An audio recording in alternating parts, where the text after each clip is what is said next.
Hello everyone, I'm Steve Hartman and welcome back to Kindness 101. As always, I'm here with my co-teacher and daughter Meryl. Behind the camera, my son Emmett. Hello Emmett. Hello. Today we're going to talk about service. Service can mean a lot of different things. You can get your car serviced, you can get table service in a restaurant. A king can yell, "Service!" Like, "Emmett, go forth in the kingdom and get me some licorice." On it. No, not right now, Emmett. He's a goofball. Meryl, what does service mean in this context? Well, service means, like, if you have, like, a community garden, service would mean help it, like, all the people in the town would help. That's a great example of service. You said the whole town is working on it. That would be community service. Right, you could have service to your country. It basically means helping. Service can also mean, like, just helping out around the house. Yeah, that's good, actually. One of my biggest frustrations around this house is that I always have to tell you guys to pick up after yourself. You've heard this before, Emmett? Yep. I have. You've heard that before? Yeah. What I'd like to see around our house is more volunteering. That's where you recognize what needs to be done and just do it without being asked. That is true service to the family. The problem is that sometimes I think you guys don't notice what needs to be done. Could that be? I guess so. Which is why I gave Emmett a little assignment. Let's go to that now. This is Emmett Hartman reporting from the kitchen, and today I am going to be modifying this gratitude noticer into a need noticer.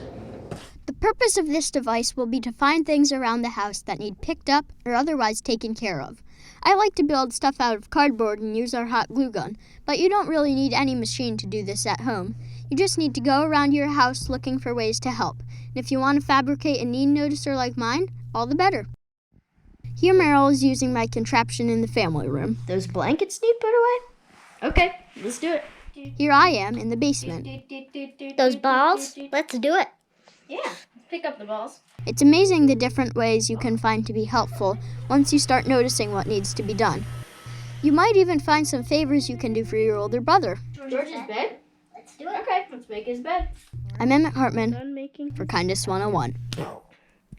Nice job, Emmett. Does that mean you're going to be making your brother's bed from now on? I will. I thought that was a one-time thing.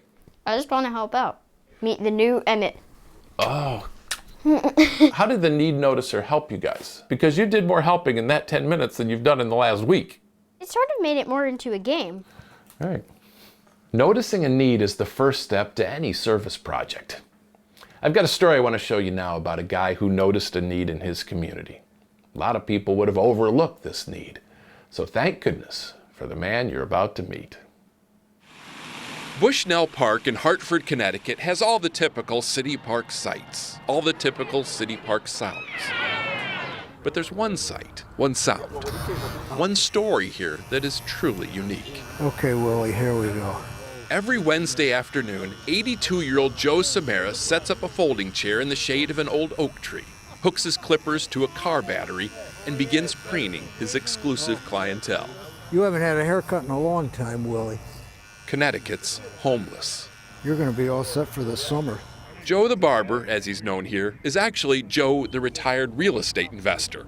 25 years ago, he simply saw the need and decided to take scissors into his own hands. He's been their barber ever since. When I do a job on them, they get the whole works. If they got a dry scalp, I got something that they get their scalp massage, and then they get swapped up with $30 a bottle Estee Lauder moisturizing aftershave. I don't have any more of that. Wow, this is full service. Yeah, and then they get a hug. I mean, well, they give me a hug. That's what it is. Thanks a lot, man. I really appreciate it. The hug is actually the payment, the only payment Joe requires. A savior as always, Joe. Salvatore is one of his regulars. Stay as nice as you are. What does he do for you other than make your hair shorter? He shows a lot of love for everybody that comes here. Not just me, but for everybody that's here. He's like a grandparent almost to all of us. I heard that same sentiment from everyone, He's like family, like a father. including Joe. They're my family. They really are my family. You should have such a family. That sincerity means the world to his customers. These guys are so used to being avoided, The fact that someone just touches them You gonna be all right? Yes. really touches them. Thank you. The fact that someone cares beyond putting $1 in a coffee cup is worth $1 million. Handsome guy like you, and you have to get messed up with that stuff. Yeah. That's what makes Joe's haircut special. And you don't even need a mirror Okay. Thank you, Joe. to see the results. I love you. Not as much as I love you, you know that. What'd you think of that one, Meryl?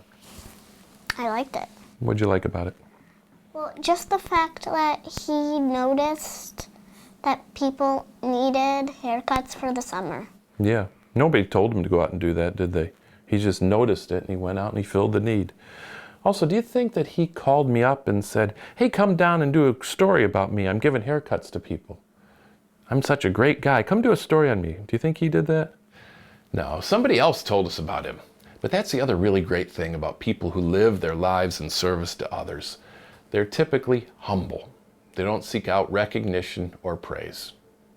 When you serve, you expect nothing in return. In fact, volunteers often live almost secret lives. They don't really like talking about their good deeds at all. That was definitely the case with the man in our next story. At St. Francis High School in La Cañada, California, there's something to be said about math teacher Jim O'Connor. Substitute back for Y. The question is, what is that something? Truncate or round it. When you think of him, does the word love come to mind? Obviously not. He's very, For whatever reason, none of these kids would tell me what they really think of him. oh, what's the word? Yeah, none of the boys have come in here and said, oh, God, we have hated him, at times. Nobody said that. I wonder why. He's going to be seeing this, right? Oh, yeah, that's why. Truth is, Mr. O'Connor can be a bit of a drudge. You don't know what you're doing. But the 70-year-old Vietnam vet says he's not here to entertain his students. It drives me crazy when people say school should be fun. I mean, it's nice if it could be, but you can't make school fun. E to the KT times E to the C. And for years, Okay? the kids thought that's all there was to him. Until last November, when senior Pat McGoldrick learned they didn't know the half of him. Pat was in charge of a student blood drive and had just come here to Children's Hospital Los Angeles for a meeting. He says it was weird. Whenever he told someone he went to St. Francis High School, they all said, oh, you must know Jim O'Connor. Isn't he wonderful? Wonderful? What? Like, it was disbelief, really. It's almost like kind of finding this alter ego that he has. Inside the blood donor center, Pat found a plaque listing all the top blood donors at the hospital, including the record holder, Jim O'Connor. Then he learned something even more unbelievable, that whenever Mr. O'Connor isn't torturing kids with calculus, he's on a whole nother tangent, cuddling sick babies. Come on, you can talk to me. 3 days a week for the past 20 years, Jim has volunteered here, stepping in when parents can't to hold, feed, and comfort their children. Solo. Nurse Erin Schmidt says he's invaluable. They tend to calm for him. They tend to relax with him. They fall asleep with him. I just like them and relate to them somehow. Is that a smile? Jim's never been married. He has no kids of his own. Yeah. But he has fallen hard for these babies. I don't want to see them alone. You can't do that. You're not a tough guy at all. I know, but don't tell my students. If you do the calculation. Sometimes you think you know someone, but you don't have the slightest. Sometimes you think you're learning calculus, but the real lesson is life. I've always respected him, but now it's in even a different degree. Really, is to the point where I try to emulate him. He's the epitome of a man of service. What you doing? He is the epitome of a man of service. Epitome means the perfect example. I knew that. Of course you did. But our next guy is also the epitome of a man of service. If you can have two epitomes. Can you? I think there can be multiple. Multiple, okay. Emmett, you agree? Yeah. Okay. Regardless, this next guy is another great example. In fact, I've been a CBS News correspondent for 25 years, and I've done a lot of stories about people devoted to service. And I don't think I've ever met anyone more willing to give so much of himself as the man in our next story. For him, service isn't just part of his life. It's pretty much his whole life. Take a look. There is a superhero in Pittsburgh, a mild-mannered guy in a funny-looking van who goes around town striking happiness in the hearts of hundreds. If I can go out and help people and have them experience what love is just between neighbors, like, that's sweet. Where's 270? 29-year-old John Potter is a handyman by trade, but he doesn't charge for most of what he does. Do you mind starting it up? Whether it's a pizza delivery guy with no way to deliver, or an electric scooter guy with no way to scoot. Yeah. John is always to the rescue. Actually, let's throw it in the back. Just like a saint, pretty much. He's willing to help anybody with whatever size problem you have. It might take me a day, honestly. John finds his rescuees on Reddit. People who have a window broken out, or can't afford the roof they need, or maybe just want help moving. John does it all for total strangers. That took a huge brain switch. He started doing this 4 years ago after a woman approached him at this gas station. And she's like, hey, can I get a ride to the battered women's shelter, or can I have money for the bus? And your answer?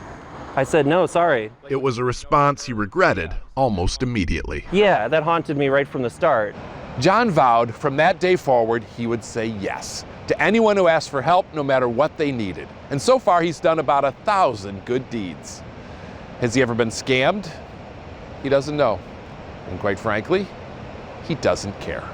I give because I want to give, and that's just for me. And if anything, I go to bed and I feel happy. Yeah, come on in. Happy, but not wealthy. Is the check okay? Typically, John has just a few $100s to his name, and yet he continues to give. Sometimes a lot more than just handyman services. Would you mind carrying it to the car? After the kidney surgery, I can't lift anything. That's right. John has now moved on to vital organs. It's unbelievable. Last month, Michael Moore, another total stranger, got John's kidney. This is not fixing somebody's scooter. No, it's an unbelievable act of kindness. Michael says the best gift ever, but not only for the obvious reason. Because you find out that there's other people in the world that care, and that's a strong message. A message that John says is only going to get louder. I really want to give a piece of my liver. Are you joking? No. I'm addicted to giving organs. Addicted to helping others. There are certainly worse vices. He started out doing good deeds for strangers, and then he gave someone his kidney. Can you believe that? Kidney is an organ in your body, you know. You've got 2 of them. You really only need 1, but that's still quite a sacrifice, isn't it? I mean, it's amazing what he's done. A lot of people give of themselves, but this guy really gives of himself, you know what I mean? His need noticer must be going off all the time, right, Emmett? Yep. Do you think he's still at it? Let's ask him. He joins us now. How you doing, John? I'm doing really well. How about you guys? We're doing great. Are you still doing good deeds? I am, yeah, actually more now than ever. I know, these are scary and uncertain times, but people still need help. So yeah, I've been out every single day. How do you get motivated to do this? And I ask that because a lot of kids, I think they can be motivated to go mow the lawn, for example, because they know they're going to get paid. But if you're going to go mow the lawn for a neighbor, an older neighbor who maybe can't do it themselves, it might be harder to find the motivation. I think now, actually, I'm more motivated to mow someone else's grass than to mow my grass. If I were a kid and I need to mow the grass, I know it's this amount of effort and I get this amount of feeling good afterwards, right? But if you do it for someone else, it's still this amount of work, but you get this much of satisfaction by helping that person. And I think that's what makes it easier to be motivated to help other people. Are your parents proud of you? Yeah, when I was a kid, I was a bad kid. You can ask my parents, I was always causing trouble. I was always talking back.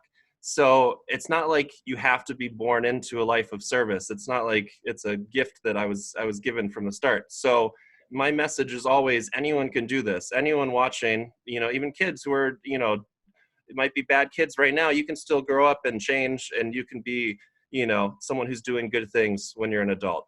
It's never too late to reinvent yourself. Exactly. We're certainly very proud of you. Thanks so much for being part of our class. Yeah, thank you so much for having me, guys. Okay. What a remarkable man. Do I expect you to be like him? Absolutely not. You can keep your kidneys for now. The goal of this class is just to introduce you to the idea of service and to get you to notice when and where you're needed. Now I have one last story to show you about service. What I like about this one is that most of these volunteers were reluctant. They weren't too excited about serving at first. But watch the turn they take. For most of us, Come in. being a good neighbor means loaning a stick of butter, maybe the occasional social visit. Hello. How are you, Kathy? But Kathy Felt of Sandy, Utah says whatever your standard, it pales compared to what her neighbors did for her. What was your reaction? I cried. Just like now. I was so moved. It's my miracle. Kathy's miracle began about 10 years ago. Her MS had progressed to the point where she couldn't even get into bed. And since she lived alone, the only logical long-term solution seemed to be a nursing home. Until one day, the guy next door came over and presented Kathy with a list of about 60 men from the neighborhood who were willing to come over. Hi, Kathy. In teams of 2 to put Kathy to bed. Take off her slippers, take off her socks. One guy gets on one side and one guy gets on the other side. Lift her up, put her on the bed. It's a process. You got to have a pillow under this foot. Things need to be just so. She finally says, I feel good. Perfect. Pull the covers up. And she's tucked in for the night. We leave the kiss out. Yeah, good, okay. Kathy's 2 sons and an aide help her in the morning. But this nightly ritual has been going on 7 days a week Good luck, Kathy. for 10 years now. We're going to be here as long as she needs us. Keith Pugmire is the main organizer. Our challenge is to get everybody a time. Wait. You've got more volunteers than you need? Yeah. What kind of neighborhood is this? This is a great neighborhood. Clearly. There's some houses for sale. You want to move in? Before you call a realtor, though, one caveat. When Keith first started soliciting volunteers, he says not everyone was a natural Florence Nightingale. I can't say I was excited. I'll tell you that. Coming into somebody's home, it's a woman, and I have no health care background at all. Here's that. Here's your phone. There was definitely an evolution, and it was most evident in this man. Did you want to do this? His name is John Keller. No. John now admits the only reason he agreed to help Kathy was because he knew he would look bad if he didn't. That's hard for me to say.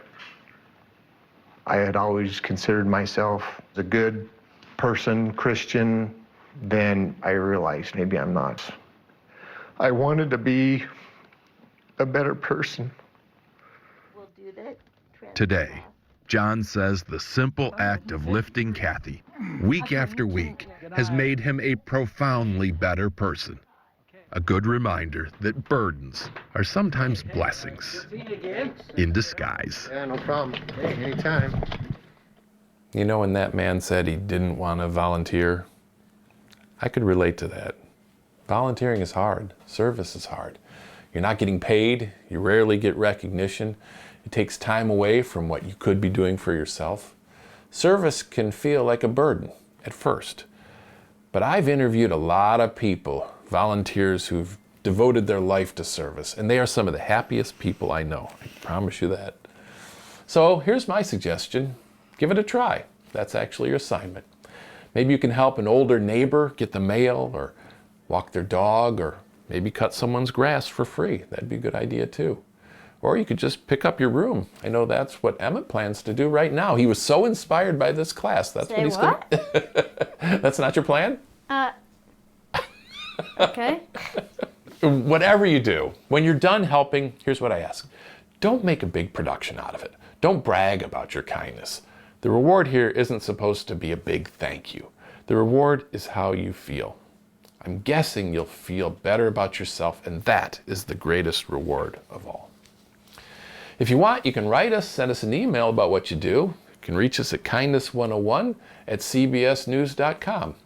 And don't miss our next class next Monday, which will be about fortitude. Fortitude. That is courage in the face of adversity. Fortitude.